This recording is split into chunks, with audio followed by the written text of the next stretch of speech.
उस समय राज्य के गुप्तचरों का यह कार्य होता था कि वह राज्य के सभी गांवों और नगरों में घूमकर सूचनाएं एकत्रित कर राजा को दें। राम भी अपने पूर्वजों के समान ऐसी सूचनाओं पर ध्यान देते थे। एक दिन इस कार्य के लिए भेजा गया एक दूत संकोच सहित राम के पास आया। उसने राम को दंडवत प्रणाम किया और मुंह हो कांपता हुआ एक ओर खड़ा हो गया। शीघ्र ही उसने साहस कर राम से इस प्रकार कहा, महाराज, मेरी बात सुनिए। मैं जो समाचार आपके पास लाया हूं उसके लिए मुझे क्षमा करें। एक धोबी अपनी पत्नी से झगड़ रहा था। मैंने उसे यह चिल्लाते हुए सुना, तुझे धिक्कार है, क्या तू मुझे राम समझती है? निकल जा मेरे घर से, मैं तुझे कैसे स्वीकार कर सकता हूं? तू इतने लंबे समय से दूसरे पुरुष के घर में रह रही थी, यहां से निकल जा। ये शब्द राम के हृदय में बाण के समान लगे। उन्हें उस रात नींद नहीं आई। आधी रात को वह बिस्तर पर उठकर बैठ गए और मन ही मन विचार करने लगे, मुझे इस भूमि पर राज्य करते हुए अब पूरा एक युग हो गया। अभी मुझे कुछ वर्ष और राज्य करना है। फिर निराश मग्न हो करुणा के सागर राम ने सोचा, हाय, मुझे सीता को त्यागना होगा। मुझे वेदों के मार्ग का अनुसरण करना है। वह सीता के पास जाकर मुस्कुराते हुए बोले, जानकी, तुमने आज तक मुझसे कोई वर नहीं मांगा, लेकिन फिर भी मैं तुम्हें एक वर देता हूं। तुम अपने पवित्र धाम पहुंच जाओ। उसी क्षण सीता राम के चरणों पर गिर पड़ी और अपने सूक्ष्म शरीर सहित बैकुंठ को चली गई। अन्य किसी को भी यह सत्य ज्ञात नहीं हुआ। पृथ्वी पर केवल शारीरिक स्थूल रूप में माया सीता राम के समक्ष खड़ी थी। राम ने माया सीता से कहा, कोई वर मांगो। सीता ने उत्तर दिया, स्वामी, मेरी इच्छा है कि मैं ऋषि मुनियों के आश्रम में सुखपूर्वक कुछ दिन बिताऊं। राम ने कहा, तथास्तु, कल प्रातः अपनी यात्रा आरंभ कर दो। सीता ने आश्रम के ऋषि मुनियों की पुत्रियों तथा पत्नियों के लिए बहुत से वस्त्र और बर्तन एकत्र कर साथ ले जाने को बांध लिए। राम प्रातः जल्दी उठ गए। सेवक तथा याचक राम के गुणों तथा ऐश्वर्य का यशोगान कर रहे थे।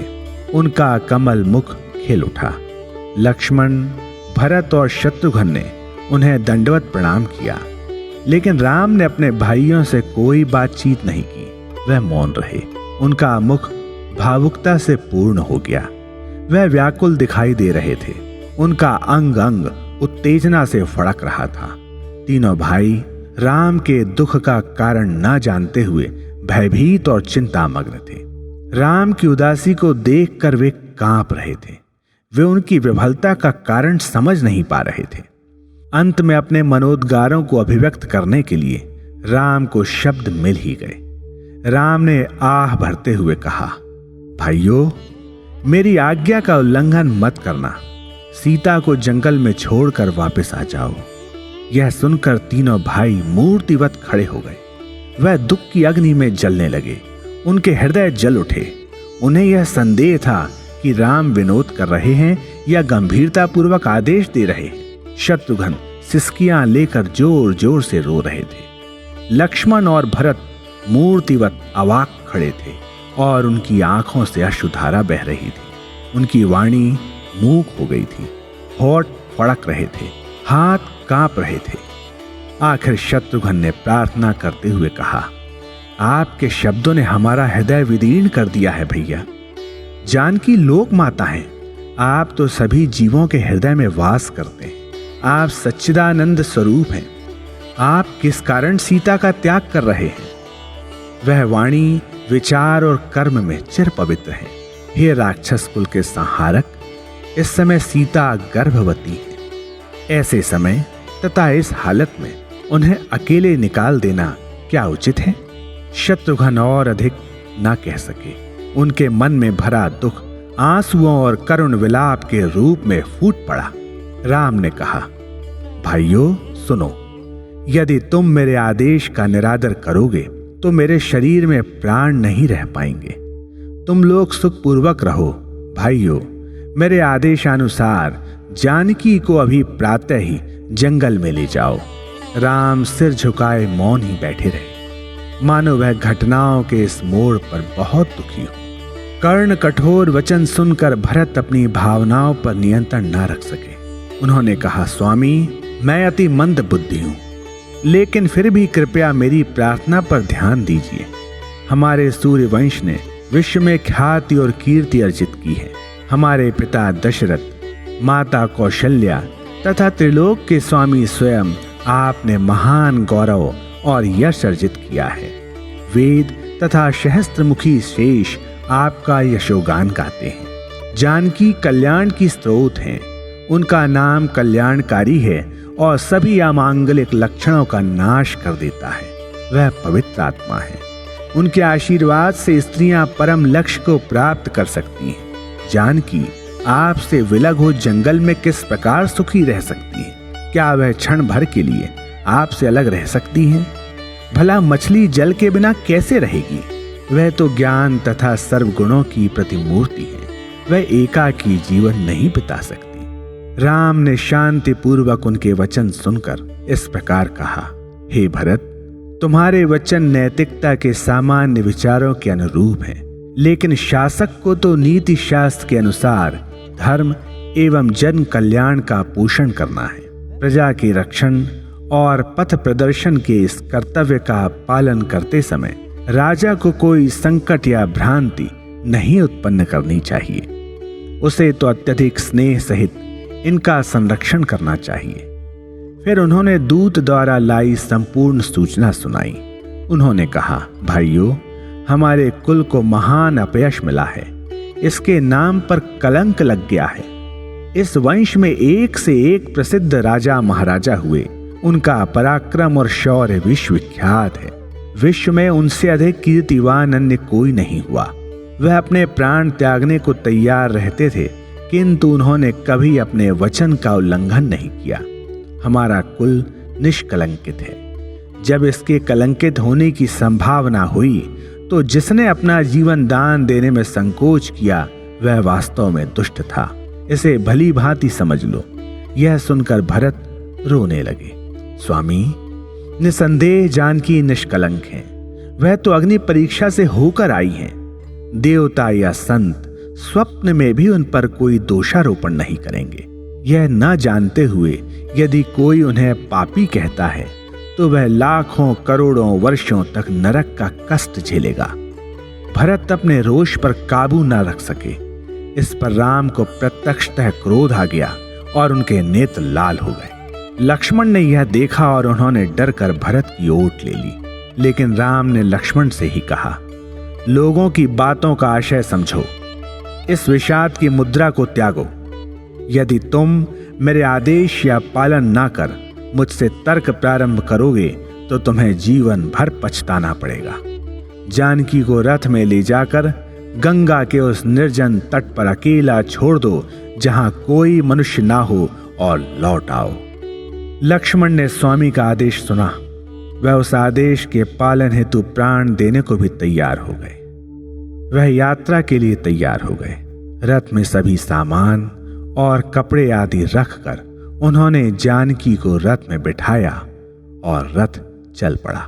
राम की पतिव्रता अर्धांगिनी आश्रमों में कुछ समय व्यतीत करने के इस अवसर पर प्रमुदित हो रही थी। वह उल्लास और कृतज्ञता से परिपूर्ण थी, किंतु लक्ष्मण का मुरझाया मुख देखकर वह उदास थी। वह मूक और हताश हो गई। मणिहीन सर्प की भांति वह अपने अंतस की गहराइयों में अत्यधिक दुखी थी। वे गंगा तट पर पहुंचे। वन वास्तव में भयावह था। उनके हृदय भयभीत थे।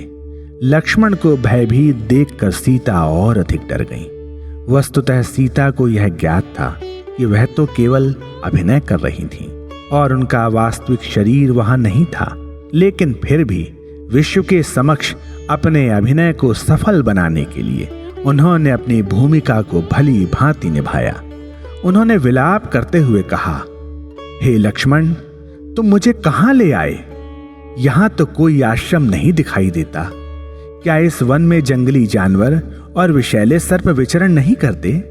यहाँ मनुष्यों के वास का कोई लक्षण नहीं दिखाई देता। लक्ष्मण, मैं अत्यंत भयभीत हो रही हूं। सीता के वचनों को सुनकर लक्ष्मण सहानुभूति से विभल हो गए। उन्होंने राम को याद कर मन ही मन कहा, राम, आपने यह क्या किया? साहस एकत्र कर उन्होंने सीता को देखा, किंतु उसी समय उन्हें बहुत तीव्र प्यास लगाई। लक्ष्मण की स्थिति और उनके संघर्ष को देखकर सीता चिंताग्रस्त हो गई। सीता को वन में छोड़कर वापस जाने के लक्ष्मण के निश्चय की अनुभूति कर वन के देवताओं ने आकाशवाणी की, लक्ष्मण, जानकी को यहां छोड़कर वापस चले जाओ। सौभाग्य की मूर्ति सीता जीवित रहेंगी। अज्ञात वाणी ने लक्ष्मण के हृदय में साहस उत्पन्न किया।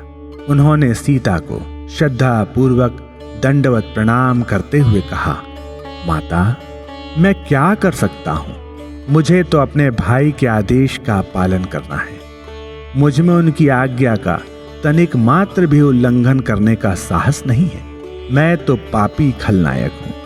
भैया ने मुझे आदेश दिया है कि मैं आपको इस गहन वन में छोड़कर वापस चला जाऊं। ऐसा कहते हुए उन्होंने रथ मोड़ दिया। उनकी दृष्टि पीछे छूट रहे पथ पर टिकी थी। उन्हें दूर से सीता का विलाप सुनाई दे रहा था। वह एक सामान्य स्त्री के समान विलाप करती हुई कह रही थी, लक्ष्मण, क्या तुम मुझे वन में अकेला छोड़कर सच में जा रहे हो? यहां मेरी रक्षा कौन करेगा? सीता का रुदन लक्ष्मण के कान विदीर्ण कर रहा था, लेकिन राम के आदेश पालन के अपने कर्तव्य का स्मरण कर लक्ष्मण अपने हृदय को पत्थर के समान कठोर बनाकर तीव्र गति से चलकर नगर की सीमा पर पहुंच गए। इस बीच सीता दुख विभल हो मूर्छित हो गई।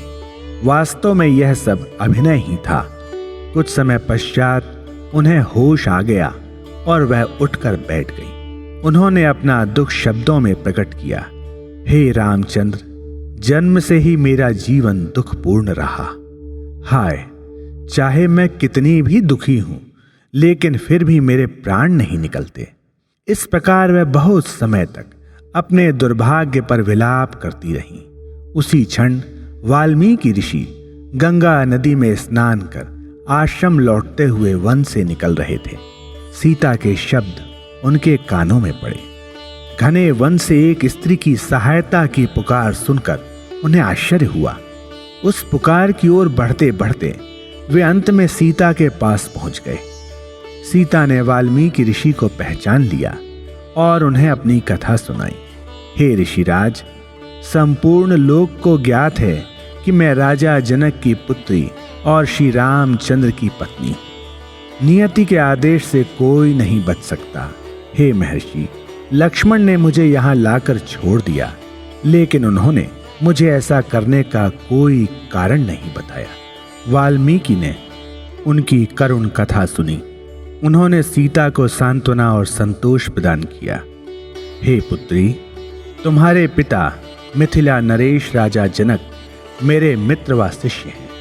उन्हें मुझे बहुत श्रद्धा और विश्वास है। बेटी, तुम बिल्कुल चिंता मत करो। मेरे आश्रम को तुम अपने पिता का ही घर समझो। सब ठीक हो जाएगा। राम से तुम्हारा अवश्य ही पुनर्मिलन होगा। तुम्हारी इच्छा अवश्य पूर्ण होगी। वाल्मीकि ने सीता को अपनी ही पुत्री मानकर उन्हें गंगा में स्नान कराने को कहा। स्नान के बाद सीता ने वाल्मीकि को प्रणाम किया और ऋषि उन्हें स्नेहमय आश्वासन देते हुए आश्रम में ले गए। उन्होंने सीता को कुछ कंदमूल दिए और थोड़ा बहुत खाने का आग्रह किया। सीता अपने गुरुजन के आग्रह को अस्वीकार न कर सकी। तदुपरांत सीता ने आश्रम में राम और उनकी महिमा के सतत ध्यान तथा आश्रम के दैनिक कार्यों में आश्रम के शिष्यों को सहयोग देकर दिन बिताए। आश्रमवासी तथा ऋषि वाल्मीकि मनोरंजक कथाएं व घटनाएं आदि सुनाकर सीता को प्रसन्न रखते थे। दुख से भरे तथा शोक से बोझिल हृदय सहित लक्ष्मण नगर में पहुंचे। उन्होंने तीनों माताओं को दुख भरी कथा सुनाई। वे सीता पर आई इस भारी विपत्ति पर असहनीय दुख से सिसक सिसक कर रो पड़ी।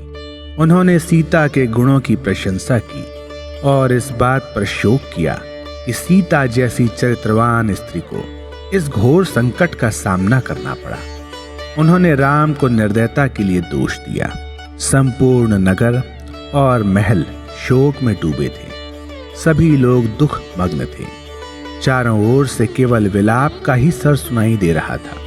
सभी लोग दुखी हो पूछ रहे थे, क्या ऐसी माता को कभी ऐसा कठोर दंड मिलना चाहिए?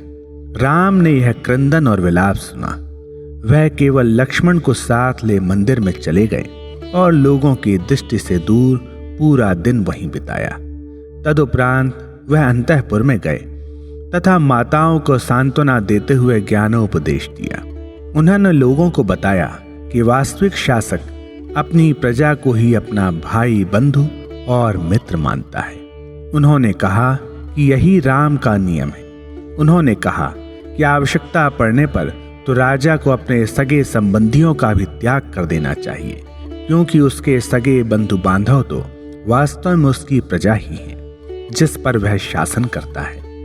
तीनों माताएं सीता के वियोग में दिन प्रतिदिन अत्यधिक दुर्बल होती गईं। इसके परिणाम स्वरूप अंत में उनकी मृत्यु भी हो गई। योगाग्नि द्वारा उन्होंने अपने शरीरों को भस्म कर लिया और इस प्रकार आनंद की चरमावस्था को प्राप्त किया। शोक मग्न पुत्रों ने शास्त्रीय विधि के अनुसार उनका दाह संस्कार किया। उन्होंने शास्त्रों में वर्णित 16 प्रकार के दान किए। तदुपरांत चारों भाई राम, लक्ष्मण, भरत और शत्रुघ्न प्रजा के हित तथा पूर्ण संतोष को दृष्टि में रखते हुए प्रशासनिक समस्याओं को सुलझाने तथा अपने कर्तव्यों को निभाने में व्यस्त हो गए। इसी बीच राम ने यह घोषणा की कि यह वेद वर्णित अश्वमेघ यज्ञ रचना चाहते थे, क्योंकि यज्ञ से सभी प्रकार के दुखों का नाश हो जाएगा। उन्होंने अंगद तथा अन्य सभी को सूचना भिजवाई। राम अपने भाइयों तथा मंत्रियों के साथ राजगुरु वशिष्ठ के घर गए। उन्होंने गुरु को साष्टांग प्रणाम किया। गुरु ने आदर पूर्वक उनका स्वागत किया और अति मधुर वाणी में उनके तथा राज्य का कुशल क्षेम पूछा। उन्होंने पौराणिक कथाओं तथा महाकाव्यों की घटनाओं को उद्धृत करते हुए उन्हें अमूल्य परामर्श दिया। फिर राम ने उनसे इस प्रकार कहा, स्वामी, मेरे मन में एक इच्छा है। इसकी पूर्ति के लिए आपकी सहायता चाहिए। फिर वह गुरु के चरणों में नतमस्तक हो गए। गुरु वशिष्ठ ने पूछा कि क्या इच्छा है? राम ने उत्तर दिया, मैंने एक यज्ञ करने का निश्चय किया है। यज्ञ होने पर अयोध्यावासी अत्यधिक हर्षित होंगे। मैं अश्वमेघ यज्ञ करना चाहता हूं। इसके करने से नगर में शांति हो जाएगी। लोगों की भी यह यज्ञ करने की इच्छा है।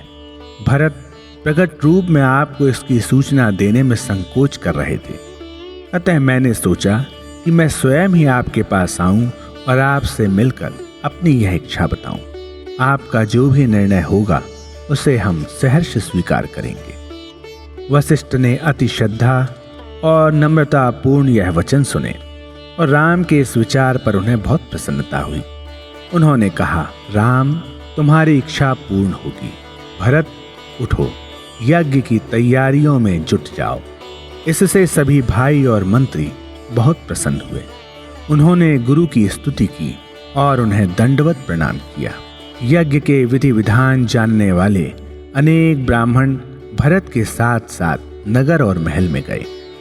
सुमंत्र ने नगर के राजमार्गों तथा बाजारों और दुकानों को सजाने के लिए नगर के वरिष्ठ नागरिकों तथा अधिकारियों को आमंत्रित किया।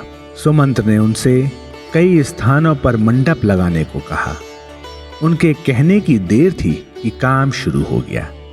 उन्होंने तुरंत ही आदेश का पालन किया और शीघ्र ही नगर को उस विशाल उत्सव के लिए सुसज्जित कर दिया गया। संपूर्ण नगर में उल्लास छाया हुआ था।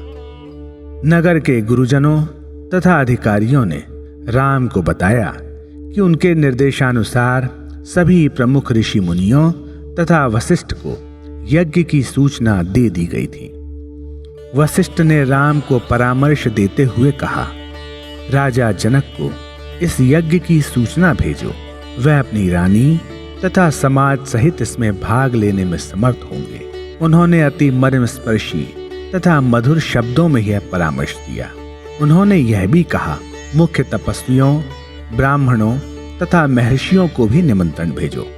गुरु के सहमत होने पर राम उन्हें तैयारियां दिखाने के लिए अयोध्या नगर में ले गए। वह दोनों ही नगर की सजावट तथा प्रबंधों को देखकर अति प्रमुदित हुए। राम के दूतों ने अन्य सभी राज्यों में जाकर वहां के राजाओं को निमंत्रण दिए। एक दूत जनक की राजधानी मिथिला गया। जामवंत, अंगद, सुग्रीव, नल नील तथा अन्य सभी वानर नेता अयोध्या पहुंच गए। ऋषि मुनिजन विभिन्न समूहों में नगर में आए। उन सभी का यथोचित आदर व सम्मान सहित स्वागत किया गया।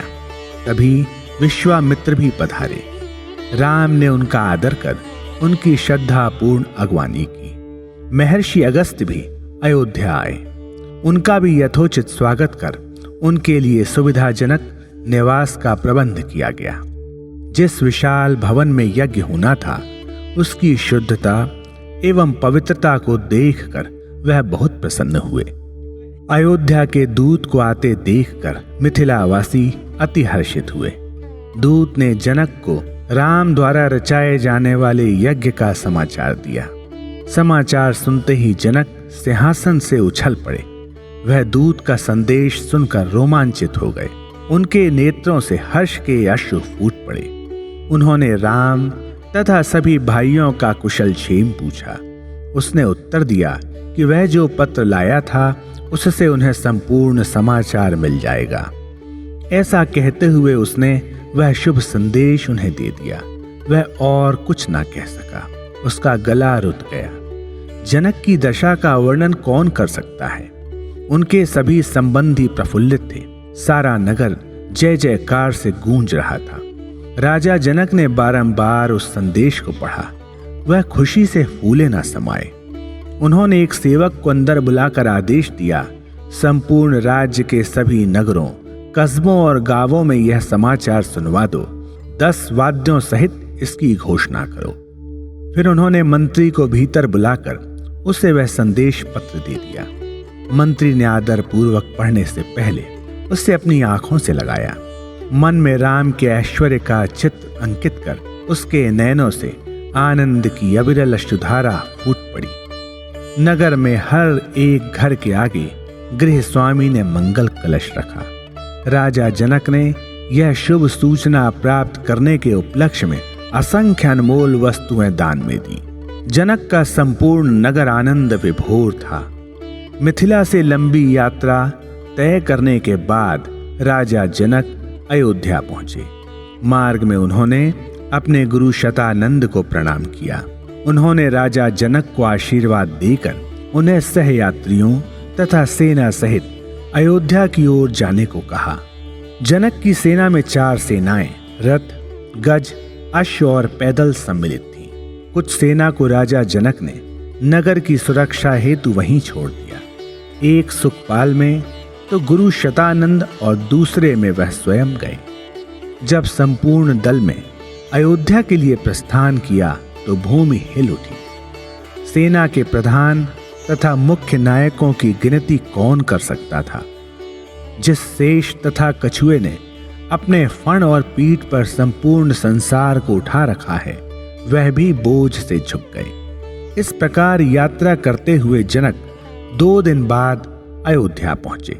जब राम को जनक के पहुंचने का समाचार मिला तो वह उनका स्वागत करने के लिए आगे बढ़े। दोनों ही अगाध स्नेह पूर्वक परस्पर मिले। चारों ओर खुले मैदानों से घिरे अति सुंदर घर में उनके ठहरने का प्रबंध किया गया। यह सरयू नदी के तट पर अति मोहक दिव्य निवास स्थान था।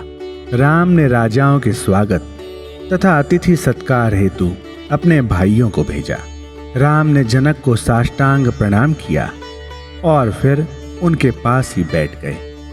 उन्होंने राम के सिर पर हाथ फेरा और उनसे अति मृदु व मीठे वचन बोले। राम ने भी इसी प्रकार मधुर भाषा में उनसे बातचीत की। उन्होंने जनक तथा उनके सहयात्रियों की सुख सुविधा का ध्यान रखने के लिए कई सहायक और सेवक वहां लगा दिए। उन्होंने भरत से कहा कि वह राजा जनक की सुख सुविधा की व्यक्तिगत रूप से देखभाल करें। इस बीच गुरु वशिष्ठ अपने 10,000 शिष्यों सहित राम के पास पहुंचे। उन्होंने कहा, रामचंद्र, मेरे वचन सुनो। सभी वेदों, शास्त्रों और पुराणों में बिना किसी अपवाद के वर्णित है कि जब तक यज्ञ रचयिता के साथ उसकी पत्नी ना बैठे तब तक वह यज्ञ सफल नहीं होता। महान ऋषि मुनियों का कथन भी यही है। अतः जानकी को वापस लाने का प्रबंध करो। यज्ञ के समय उनकी नितांत आवश्यकता है। राम महर्षि के वचन सुनकर चकित थे। उन्होंने इस मत के सत्य या असत्य का वर्णन नहीं किया और मौन हो गए। उन्होंने कहा, हे महर्षि, आपको मेरा प्रण तोड़े बिना तथा मेरे कुल की कीर्ति को कलंकित किए बिना ही मेरी यह इच्छा पूर्ण करनी है। यदि जानकी को वापस लाया गया तो अवश्य ही हमारे वंश की ख्याति दूषित होगी। केवल यज्ञ के लिए मैं अब दूसरा विवाह नहीं करूंगा। इस पर वशिष्ठ ने इसके समाधान के लिए अनेक प्रसिद्ध ऋषि मुनियों की सलाह ली। वह सभी इस मत पर दृढ़ थे कि जानकी को वापस लाया जाए। उनके कथनानुसार यह अत्यंत आवश्यक था। लेकिन राम ने, जो कि स्वयं सभी नैतिक नियमों के संचालक हैं, सभी ईश्वर रूपों की प्रतिमूर्ति हैं तथा सभी शास्त्रों के सार तत्व हैं, क्षण भर इस पर विचार किया और फिर कहा कि सीता की रत्न जड़ित स्वर्ण प्रतिमा बनाकर सीता के स्थान पर रख दी जाए। उन्होंने कहा कि सभी शास्त्रों में यह विचार मान्य है और किसी भी प्रकार से इसमें कोई विरोध नहीं हो सकता। ज्ञानी, सिद्ध योगी, मुनि और विद्वान इस विचार का विरोध न कर सके। वह सभी इस समाधान की प्रामाणिकता पर दंग रह गए। उन्होंने राम की सर्वज्ञता की सराहना की और कहा कि वह तो स्वयं ही सर्व नियमों के सार हैं। एक दिन में सीता की स्वर्ण प्रतिमा तैयार हो गई। मणियों तथा वस्त्रों द्वारा उसे और अधिक आकर्षक और वास्तविक बनाया गया। यदि सीता उसे देखती तो वह भी दंग रह जाती। उस प्रतिमा को देखकर अनेक लोग तो यह समझे कि सीता वापस आ गई। लोगों ने अनेक प्रकार से मूर्तिकार की सराहना की। राम सिंहासन पर मृग छाल पर बैठे। पत्नी के स्थान पर स्वर्ण सीता को बैठाया गया। वहां समागत लोगों को यह विश्वास दिलाया गया कि स्वयं सीता ही वहां उपस्थित हैं। वहां आए सभी लोग कृतज्ञता और हर्ष से नतमस्तक थे। वशिष्ठ ने सेवकों से कहा कि वह नियमानुसार वहां पधारे अतिथियों का सत्कार करें। सभी को उनकी इच्छित वस्तुएं देकर उन्हें प्रसन्न व संतुष्ट करें। उन्होंने भरत की सहायता से अतिथियों को यथोचित स्थानों पर बिठाया, क्योंकि वही सभी प्रबंधों का निरीक्षण कर रहे थे। अति उत्कृष्ट अतिथि सत्कार प्राप्त कर सभी लोग परस्पर बधाइयां दे रहे थे तथा प्रबंधकों द्वारा की जाने वाली देखभाल की भूरी भूरी प्रशंसा कर रहे थे। यज्ञ भवन के बाहर 500 सैनिकों का पहरा था और भवन के भीतर 500 वैदिक विद्वान बैठे थे। माघ मास के शुक्ल पक्ष की द्वितीया को राम द्वारा आवश्यक विधियां करने के उपरांत यज्ञ प्रारंभ हो गया। वशिष्ठ ने यज्ञ हेतु नियुक्त किया गया अश्व भीतर लाने का आदेश दिया, ताकि विशेषज्ञ इस बात का निरीक्षण कर लें कि क्या उसमें वेद वर्णित शुभ चिन्ह है या नहीं। लक्ष्मण गुरु को प्रणाम कर अश्व लाने के लिए घुड़सार की ओर दौड़े, ताकि वह उसे यज्ञ भवन में लाने के लिए सजाएं। अश्व की पीठ पर रत्न जड़ित काठी रखी गई। यह शुद्ध श्वेत वर्ण का अश्व था। उसके समक्ष तो सूर्य के अश्व भी शर्मा जाते। जब इसे पूरी तरह अलंकृत कर दिया गया तो यह इतना मोहक लग रहा था कि लोगों ने सोचा कि इसे सजाने में प्रेम और सौंदर्य देव का भी हाथ था। इसके ऐश्वर्य और तेज का वर्णन करना असंभव था। यह कहा जा सकता है कि अश्व ऐसा प्रतीत हो रहा था मानो सूर्य नारायण अश्व का रूप धारण कर गर्व सहित दौड़ रहे हो। उसके मस्तक पर मोर पंख था, जिस पर पन्ने का नख चमक रहा था। जिस प्रकार आकाश में तारे चमकते हैं, उसी प्रकार वह पंख रत्नों की कांति से दमक रहा था। उसके गले में दामिनी जैसी चमक वाली रेशमी डोरियां पकड़े उसके साथ 4 रक्षक थे। अश्व के पीछे पीछे अनेक युद्धों के विजेता 60,000 महान योद्धा और लक्ष्मण आए। जब घुड़सवारों ने भवन में प्रवेश किया तो विश्वामित्र ने राम से उस याज्ञिक अश्व की पूजा करने को कहा, जिसे अभिजित वापस आने के लिए छोड़ा जाना था। राम ने 16 प्रकार की वस्तुएं दान दी और अश्व का अभिषेक किया। फिर उन्होंने अश्व के माथे पर वह स्वर्ण पट्टा बांधा जिस पर सभी राज्यों के राजाओं के लिए संदेश लिखा था। अयोध्या नगरी में एक पराक्रमी योद्धा है, वह शत्रुओं का नाशक है, यहाँ तक कि उसकी झलक मात्र से इंद्र भी कांपते हैं। यह अश्व उनका याज्ञिक पशु है, जिसमें बल हो वह इसे पकड़ ले अथवा उसे कर दे। यदि दोनों में से कुछ भी नहीं कर सकता तो वन में भाग जाए। उस स्वर्ण पट्टे पर इस प्रकार लिखवाकर उसे अश्व के माथे पर बांध दिया गया। इसी बीच भार्गव तथा अन्य मुनि राम के पास आए और उन्हें लवण नामक राक्षस के दुष्ट कर्मों के विषय में बताया। वहां एकत्रित ऋषि मुनि यह समाचार सुनकर उदास हो गए। राम ने शत्रुघ्न को अपने पास बुलाया और उन्हें अति शक्तिशाली बाणों से भरा तरकश दिया। फिर उन्होंने उनसे कहा, उचित मंत्रों सहित शत्रु पर इन अस्त्रों का प्रहार करो, जाओ विजय प्राप्त करो और विजयी होकर लौटो। फिर उन्होंने विभीषण को बुलाया। विभीषण ने राम को दंडवत प्रणाम किया। राम ने उनसे कहा, मुझे लवण के बारे में सब कुछ बताओ। फिर विभीषण को उसकी शक्ति और स्वभाव के विषय में जो कुछ भी मालूम था वह उसने उन्हें बता दिया। विभीषण की सौतेली माँ थी। उनके एक लड़की थी जिसका नाम था कुंभिनस। रावण ने उसका विवाह मधु नामक दानव से कर दिया। मधु ने उसे अंगीकार कर लिया। कुछ समय बाद उसके लवण नामक राक्षस पैदा हुआ। उसने कठोर तपस्याएं की और शिव से वरदान मांगे। शिव ने उसे एक ऐसा त्रिशूल दिया जिसकी शक्ति का वर्णन करते हुए उन्होंने कहा, लवण, इस त्रिशूल को धारण करने वाले व्यक्ति को युद्ध में सरलता से पराजित नहीं किया जा सकता।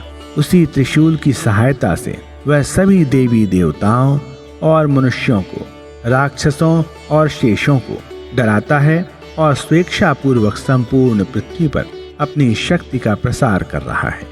वह सभी जीवों का पीछा कर उन्हें सताता है। उसने सभी जीवों को हरा दिया है।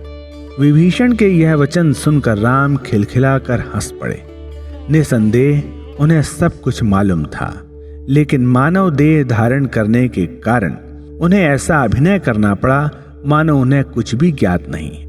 उन्होंने ही तो शिव के रूप में उसे वह त्रिशूल दिया था, इसलिए वह उस दानव की मूर्खता तथा त्रिशूल के दुरुपयोग पर हंस रहे थे। राम ने अपनी दिव्य शक्ति का एक अंश शत्रुघ्न को प्रदान कर उसे लवणासुर का नाश करने भेजा। राम के आदेशानुसार 3000 युद्ध के नगाड़े एक साथ बजाए गए और उनके बजने से धरती भी कांप उठी। हाथी घोड़े भय से चिल्लाने लगे। सैनिकों ने युद्ध का बिगुल बजाया और शत्रुघ्न के पीछे टुकड़ियों में चल दिए। उन्होंने लवणासुर की राजधानी को घेर लिया। लवणासुर ने उनका युद्ध घोष और नगाड़े सुने। वह 64,000 योद्धाओं सहित अपने किले से बाहर निकला। वह शत्रुओं का वध करने के लिए सिंह के समान गरजा। उसने रिपुदल को पराजित तथा नष्ट करने के लिए विभिन्न जादुई चालें चली, लेकिन उसकी सेना के टुकड़े टुकड़े हो गए। लवण के 2 पुत्र मतंग और केतु समर भूमि में आए, जिनका शत्रुघ्न के पुत्र सुबाहु ने नाश कर दिया। वे योद्धाओं के स्वर्गधाम को पहुंच गए। अंत में शत्रुघ्न ने राम का नाम लेते हुए लवण पर बाण छोड़ा, जिससे उसके प्राण घातक घाव हो गए। उसने अंतिम श्वास ली और इस प्रकार उसके दुष्ट जीवन का अंत हो गया। सुरगणों ने शत्रुघ्न की विजय पर जय जयकार की और उन पर आशीर्वाद की वृष्टि की। शत्रुघ्न अपनी सेना के साथ आगे चल दिए और यमुना तट पर पहुंचे। उन्होंने पवित्र नदी को नमन किया और फिर सेना सहित आगे बढ़ गए। चारों दिशाओं के विभिन्न मार्गों पर चलते हुए वह वाल्मीकि के आश्रम में पहुंच गए। वहां जानकी अपने जुड़वा बेटों के साथ रह रही थी। दोनों ही बेटों में सूर्य के समान महान तेज था। उन दोनों बालकों ने अश्व को देखा, उसके माथे पर बंधे स्वर्ण पट्टे को पढ़ा और उसे आश्रम में बांधने के लिए ले गए। फिर वह अपनी कमर पर तरकश धारण कर हाथों में बाण सहित उस अश्व के संरक्षकों से युद्ध करने आगे बढ़े। तब तक वहां अश्व के पीछे आने वाले सहस्त्रों वीर योद्धा भी पहुंच गए। उन्होंने अश्व को पेड़ से बंधा देखा। जब उन्हें मालूम हुआ कि उन बालकों ने ही अश्व को बांधा था, तो वह नम्रता पूर्वक बोले, पुत्रों, तुम्हारे माता पिता धन्य हैं कि उनके बालक इतने मोहक हैं। अच्छा, इस अश्व को खोल दो और घर जाओ। लेकिन उन बालकों ने उत्तर दिया, हे सैनिकों, आप युद्ध के लिए आए हो, न कि भिक्षा के लिए। आप हमारे अश्व की भीख मांगकर क्षत्रिय वंश को कलंकित कर रहे हो। यह सुनकर संरक्षक सैनिकों ने कहा, वीर बालकों, ठीक है, क्षत्रिय वंश की कीर्ति को दूषित मत करो, इसलिए हम तुमसे कह रहे हैं कि सोच समझकर बोलो। इस प्रत्युत्तर पर दोनों बालक केवल हंस दिए। उन्होंने कहा, आह, जिस व्यक्ति ने अश्व को आप जैसे लोगों के संरक्षण में भेजा है, वह कितना शूरवीर होगा। यदि आप में हमसे यह अश्व लेने का बल नहीं है, तो आप घर वापस जा सकते हैं। लव और कुश के यह तीक्ष्ण और व्यंग्यवान सुनकर सैनिकों को उन कोमल बालकों से युद्ध करना पड़ा। लव ने गाना गुनगुनाते हुए सैनिकों के शरीर बाणों के प्रहार से छलनी कर दिए। वह मूर्छित हो भूमि पर गिर पड़े। कुछ सैनिक शत्रुघ्न के शिविर में भाग गए। वह चिल्लाए, महाराज, तपस्वियों के 2 बालकों ने हमारा अश्व पकड़ लिया है और युद्ध में उन्होंने हमारे अनेक सैनिकों को मार डाला है। इस धृष्टता पर शत्रुघ्न को क्रोध आया। वह अपनी चारों सेनाओं के साथ कुश और लव के पास चल दिए। जब उन्होंने उनका सामना किया और रणभूमि में उनका अपूर्व बल देखा, तो वह लज्जा से अवाक रह गए। उन्होंने संकोचवश कहा, मैं इन 2 बालकों के साथ युद्ध कैसे कर सकता हूं। शत्रुघ्न ने उनसे इस प्रकार कहा, हे तपस्वियों के बालकों, अश्व को छोड़ दो और घर जाओ। तुम तो पूजा के योग्य हो, तुमसे युद्ध करना उचित नहीं है। पर बालक नहीं माने। उन्होंने कहा, राजन, आपका क्या नाम है? आप किस नगर से आए हैं? आप सेना का नेतृत्व करते हुए इस वन से क्यों निकल रहे हैं? आपने इस अश्व को उसकी इच्छानुसार क्यों छोड़ा है? आपने इसके माथे पर यह स्वर्ण पट्ट क्यों बांधा है? ठीक है, यदि आप में बल और साहस है, तो इसके माथे पर से पट्टा उतारकर इसे खोलकर घर ले जाओ। जब लव और कुश ने इस प्रकार के स्पष्ट और तीक्ष्ण वचन कहे, तो शत्रुघ्न ने लज्जा से सिर झुका लिया और अपनी सेना को अस्त्र धारण करने का आदेश दिया। इस पर वह बालक आपस में हंसकर बोले, आहा, यह राजा तो काफी बलशाली है। पर सुनो, क्या तुम्हारे ताली बजाने से सिंह डर जाएगा? उन दोनों बालकों ने भी अपने गुरु वाल्मीकि ऋषि का स्मरण करते हुए धनुष बाण उठा लिए। उनके बाणों ने शत्रुघ्न के रथ को चूर चूर कर दिया। बाणों ने शत्रुघ्न के शरीर को बेध कर छलनी कर दिया। उनके अनुभवी योद्धा भी अचेत हो भूमि पर गिर पड़े। उन्होंने प्रत्येक अनुभवी योद्धा को सामने बुलाकर ऐसा निशाना लगाया कि वह सभी मर गए। कुछ कायर सैनिक रणभूमि से भागकर राम के पास चले गए। उन्होंने राम को 2 आश्रमिक बालकों के पराक्रम की सूचना दी। वास्तव में राम को ज्ञात था कि वह कोई आश्रमिक बालक नहीं थे, लेकिन उन्होंने यह किसी को नहीं बताया। राम ने उन्हें यह विश्वास दिलाया कि वह जो कुछ भी कह रहे थे वह सत्य था। एक क्षण के लिए तो राम को भी संदेह हुआ कि तपस्वियों के कोमलांग बालकों से कोई कैसे युद्ध कर सकता है। आखिर उन्होंने कहा, युद्ध टाला नहीं जा सकता, अपने साथ लक्ष्मण को लेकर जाओ। जो लोग युद्ध क्षेत्र से राम के पास भाग गए थे उन्हें विवश हो फिर वहीं आना पड़ा। राम ने यह आदेश दिए, उन दोनों बालकों को यहाँ ले आओ। वह आश्रमवासी हैं, अतः उनकी हत्या नहीं करनी चाहिए। वह किसी प्रकार से मृत्यु के योग्य नहीं है। सहस्त्र सेना सहित लक्ष्मण चल दिए। वह समर भूमि में पहुंच गए तथा उन शूरवीर बालकों से मिले जिन्होंने सेना को मार गिराया था। मुनिजनों के उन बालकों की उद्दंडता को देखकर वह चकित हो गए। वह उनसे इस प्रकार बोले, बालकों, मैं तुम्हें चेतावनी दे रहा हूं कि अपनी रक्षा करो। यहां से अपने घर भाग जाओ। तुम ब्राह्मण बालक हो और तुमसे युद्ध करना हमारे लिए हानिकारक होगा। यह तो वैदिक नियमों के विरुद्ध है। मेरी दृष्टि से ओझल हो जाओ। कुश और लव ने इन शब्दों का उपहास कर कहा, हे वीर नायक, देखो तुम्हारा भाई कैसे गिर गया। तुम अपने घर को भाग जाओ। लक्ष्मण ने उनके शब्द सुने और एक दृष्टि मूर्छित पड़े शत्रुघ्न पर डाल उन्होंने अपना धनुष बाण उठा लिया। लेकिन लक्ष्मण को यह शंका थी कि मुनि के बेटों के साथ युद्ध करना उचित था या अनुचित। उन्होंने बालकों को समझाने का प्रयत्न किया। उन्होंने कहा, बालकों, तुम्हें विवेक बुद्धि नहीं है। तुम अभी बालक हो। जाओ, उन्हें बुलाकर लाओ जो इस कार्य में तुम्हारा सहयोग दे रहे। अभी लक्ष्मण इस प्रकार आग्रह कर ही रहे थे कि कुश ने उनके कथन पर ध्यान न देते हुए उन्हें सीधे एक बाण मार दिया।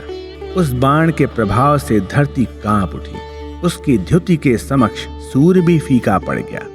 कुश और लव का पराक्रम सहन करने में असमर्थ लक्ष्मण क्रोध से आग बबूला हो गए और उन पर भीषण प्रहार करने लगे। अपना रथ उनके समक्ष खड़ा कर वे उन पर आक्रमण करने लगे।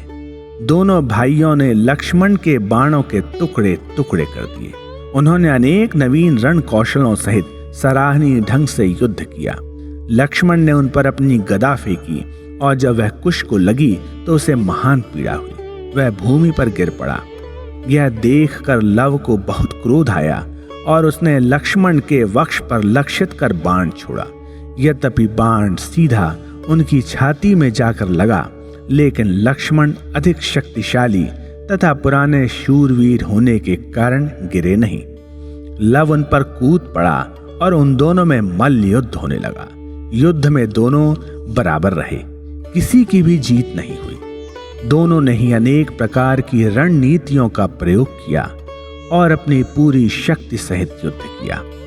लव ने लक्ष्मण पर अत्यंत भीषण प्रहार किए। लक्ष्मण ने पीड़ा सहित उन प्रहारों को झेला और नन्हे बालक की कुशलता व साहस की सराहना की। इसी बीच लक्ष्मण ने राम का नाम लेकर कुश पर एक बाण छोड़ा। कुश, जो कि एक बार मूर्छित होकर उठ गया था, अब पुनः गिर पड़ा। लेकिन गिरते समय उसने वाल्मीकि और सीता का स्मरण किया, अतः वह शीघ्र ही उठ खड़ा हुआ। उसने लक्ष्मण पर एक तीक्ष्ण अग्नि बाण छोड़ा। लक्ष्मण ने भी उसके प्रति वह बाण छोड़ा जिसका उन्होंने मेघनाद के लिए प्रयोग किया था, लेकिन उसका बालकों पर कोई प्रभाव नहीं पड़ा। उन्होंने बाण को चूर चूर कर भूमि पर फेंक दिया। लक्ष्मण ने मन ही मन कहा, हाय, जब से सीता को वनवास भेजा है तभी से मुझ पर यह संकट आ रहे हैं। जब तक इस देह को नहीं त्यागूंगा तब तक मुझे कदापि शांति नहीं मिल सकती। तभी कुश ने प्रत्यंचा पर वह ब्रह्म बाण चढ़ाया जिसे चलाना वाल्मीकि ने उसे सिखाया था। इसके चलने से पूर्व तीनों लोग भय से कांप उठे। उसने लक्ष्मण के हृदय पर निशाना लगा बाण सीधा छोड़ दिया। बाण लगते ही लक्ष्मण चेतना खो बैठे। दूतों ने राम को यह सूचना दी। भरत शोकाभिभूत हो गए। वह करबद्ध हो राम के समक्ष खड़े हो गए और बोले, स्वामी, हमने सीता को वनवास दे जो अनुचित कार्य किया है हम उसी का फल भोग रहे हैं। राम ने भरत से कहा, क्या तुम इसलिए यह सब कह रहे हो क्योंकि तुम युद्ध में जाने से डरते हो? ठीक है, यदि ऐसा है तो मैं स्वयं समर भूमि में जाऊंगा। रथ ले आओ, यज्ञ के अन्य विधि विधानों को स्थगित कर दो। मैं जाकर उन बालकों के विषय में पता लगाऊंगा। फिर राम स्वयं युद्ध स्थल पर पहुंच गए। वहां रक्त की नदियों को देखकर राम स्तंभित रह गए। उसी समय अजेय योद्धा कुश और लव भी वहां आ गए। हनुमान के साथ रणभूमि में जाने वाले सभी वानर भयभीत हो गए। हनुमान ने उन भाइयों से कहा, बालकों, जिन माता पिता ने तुम जैसे उज्जवल पराक्रमी वीरों को जन्म दिया है वह वास्तव में धन्य है। लेकिन कुश ने कहा, हे कपि, यदि तुम में युद्ध में हमारा सामना करने का बल नहीं है तो वापस चले जाओ, अधिक व्यर्थ वार्ता मत करो। इस पर भरत का क्रोध भभक गया। उन्होंने अपनी सेना को डांटते हुए कहा, अपने अस्त्रों का प्रयोग करो। उनके यह कहने पर वानरों ने उन बालकों पर पेड़, पत्थर और पर्वत चोटियां फेंकनी आरंभ कर दी। लव ने केवल एक बाण द्वारा उन सभी को चकनाचूर कर दिया। संग्राम स्थल पर रक्त के झरने बह रहे थे। सभी पराक्रमी योद्धा मारे गए। अंत में भरत भी मूर्छित होकर गिर पड़े। फिर राम क्रुद्ध हो अपनी सेना सहित रणभूमि में आ गए। उन्होंने उन दोनों बालकों को देखा और उन पर बाणों का कोई प्रहार नहीं किया और उनके समीप जाकर पूछा, बालकों, तुम्हारे माता पिता कौन हैं? वह कहाँ रहते हैं? तुम्हारी जन्मभूमि कौन सी है? तुम्हारे क्या नाम है? लव ने उत्तर देते हुए कहा, हे राजन, इन प्रश्नों का क्या प्रयोजन? मेरे विचार में आप चारों भाइयों का यही तरीका है। आओ, धनुष बाण उठाओ और युद्ध करो। आपको हमारे माता पिता तथा जन्म स्थान की क्यों चिंता है? यह विवाह होने से पहले करने वाला समझौता नहीं है, यह गंभीर विषय है। लेकिन राम ने आग्रह करते हुए कहा, बालकों, तुम्हारे शरीर अति कोमल है। जब तक मैं तुम्हारे नाम तथा वंश के विषय में नहीं जान लूंगा तब तक तुमसे युद्ध नहीं करूंगा। वे बोले, राजा, हमारी माता जनक की बेटी है। ऋषि वाल्मीकि माता जानकी का पालन पोषण कर रहे हैं। हमें ना तो अपने पिता का नाम मालूम है और ना ही अपने वंश का। कुश और लव हमारे नाम हैं। हम वन में रहते हैं। राम ने ऐसा अभिनय किया मानो उन्हें उसी समय यह ज्ञात हुआ हो कि वे उनके ही बालक हैं, और उनसे कहा, बालकों, मेरी सेना के साथ युद्ध करो।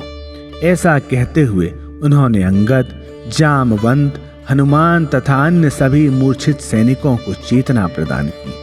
उन्होंने लक्ष्मण, भरत और शत्रुघ्न को भी चेतना प्रदान कर दी ताकि वह भावी घटनाएं देख सकें। फिर उन्होंने सैनिकों से कहा, सैनिकों, यश और कीर्ति की रक्षा तथा दृढ़ता के लिए युद्ध करो। तदुपरांत पुनः युद्ध आरंभ होने पर राम उन धनुषधारी बालकों की वीरता, कौशल तथा पराक्रम को देखकर अपार हर्षित हो रहे थे। वानर योद्धा भी उन दोनों बालकों को जीतने में असमर्थ रहे। अतः उन्होंने परस्पर कहा कि 14 भुवनों में कोई भी उन पर विजय नहीं पा सकता। इससे अधिक वे और कुछ न कह या कर सके। उन्हें मूक रहना पड़ा। तभी कुश ने राम पर प्रहार किया। इसके परिणाम स्वरूप राम अचेत होकर भूमि पर गिर पड़े। कुश ने रथ की सुंदर रस्सियां और कड़ियां तोड़ डाली और दोनों भाइयों ने मिलकर उनसे हनुमान को बांध दिया। वह रस्सी में बंधे हनुमान को घसीटते हुए घर ले गए। वे अन्य कई वानरों और भालुओं को भी पकड़कर साथ ले गए जिन्होंने रंग बिरंगे सुंदर वस्त्र पहन रखे थे। बालकों के साथ अश्वमेघ यज्ञ का अश्व भी था। इन सब के सहित वह माता जानकी के पास गए। उन्होंने मां को साष्टांग प्रणाम किया और विजित हुई वस्तुओं को उन्हें प्रस्तुत कर दिया।